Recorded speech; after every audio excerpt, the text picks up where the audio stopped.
Okay, nakagagulan. So, this is my question and you have to answer it. Kinsa man ang barangay kapitan nga nidagan sa inyong barangay?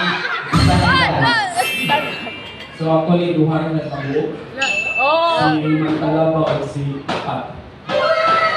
Perfect. Before ka makagawa sa 1,000 pesos. Okay, before ka